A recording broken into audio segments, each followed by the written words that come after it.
In today's world, they try to manipulate our minds and our children's minds on television. That the superpowers of the world, the countries of superpower, why are they superpowers? What makes them a superpower? When you look deeply into it, what is it? It's money and weaponry and technology. Money, weaponry and technology makes you a superpower. To me, this makes you, what I understand this to be, it has nothing to do with morality. It has nothing to do with intelligence, really.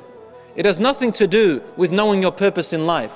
All we have seen from this is atrocities, manipulating, splitting people into two classes, the upper and the lower, and it is a support of what we call today capitalism. Capitalism. The strong consumes the weak. The weak has no options in this world, has no opportunity. We're talking about the majority of the poor countries in the world that are consumed by these so-called superpowers. I'm not going to go into the atrocities of those so-called superpowers, of what they have done over the hundreds of years, and especially since World War I till today. We left Allah, so the Europe came in and divided us into a different type of identity altogether. Brothers and sisters, it's very important for us to always remember, not forget, because till today this is the case. This is the plan, this was the plot. It has never stopped. They're still going with their plan of they planned for this more than 100 years before that. The last leadership of Islam was the Ottoman Empire. The Ottoman Empire is not something Turkish. The Ottoman Empire was something Islamic. Islam is different to nationalism. And then they separated us, brothers and sisters. And they caused us to fight and to blame one another. Yes, there were members among the Muslims who were betrayers.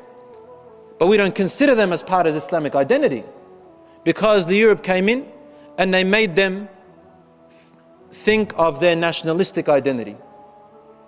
They said to the Arabs, how could you let the Turks overrule you? You are the Arabs, the Quran came down in Arabic, where's your pride? And so the ones weak in Iman, far away from Allah subhanahu wa ta'ala, began to oppose them. And then they have different promises to different leaders of the Muslims, and so on and so. We're already divided. When they came in, they made sure that we stayed divided, brothers and sisters. World War I, you don't teach you about it in school that well. World War I was about the destruction of the Islamic world, whether you like it or not. It was the destruction of the Ottoman Empire. And this empire was destroyed by them with a plan and a plot. They divided us into little countries, little nations. Every sheep on its own. Every sheep on its own. This is exactly opposite to the teaching of the Prophet ﷺ when he said, stick together, don't disunite, for the sheep that is away from the flock is most prone to be attacked by the wolf and consumed. This is what happened to us. And then they made us be proud of our flags. They made us be proud of our flags, and we gave our flags a particular feature, and we named ourselves names, and we stuck together in race, not in Islam, in nationality. So you see it over the years. When one country is hit, the neighboring Muslim country doesn't care, because it's not in the name of Islam. The neighboring Muslim country doesn't care at all. But when their own country is hit, or people representing that country are hit, carrying the citizenship of that country, then the country stands. Again, for the wrong reason too, because of nationalism. We need to break that. We need to break that in our homes. We need to teach our children. We need to break that among each other as a Muslim community wherever we are. Whether we are in Australia, whether we are in Egypt, in Lebanon, in Palestine, in America, wherever you may be. We must break this nationalistic idea in our heads and not see different colors. Bismillahir Rahmanir Rahim. وإذ أخذنا من النبيين ميثاقهم ومنك ومن نوح وإبراهيم وموسى وعيسى بن مريم وأخذنا منهم ميثاقا غليظا ليسأل الصادقين عن صدقهم وأعد للكافرين عذابا أليما. يا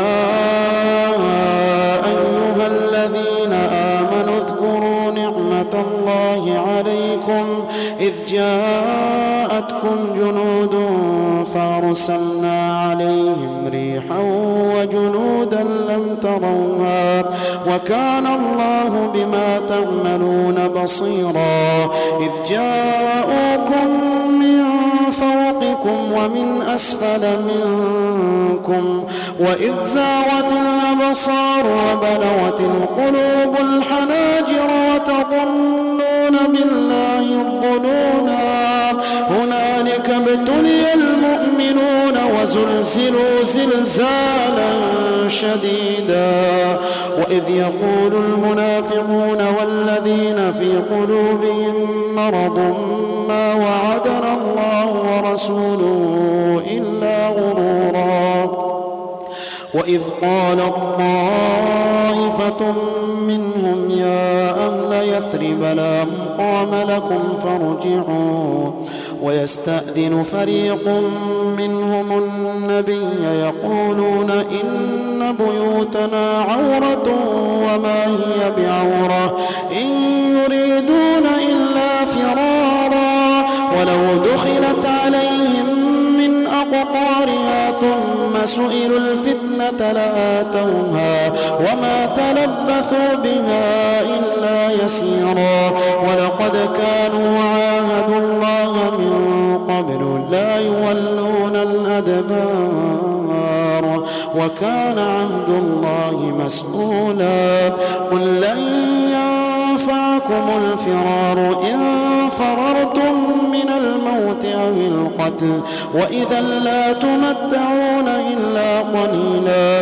قل من ذا الذي يعصمكم من الله إن أراد بكم سوءا أو أراد بكم رحمة ولا يجدون لهم من دون الله وليا ولا نصيرا.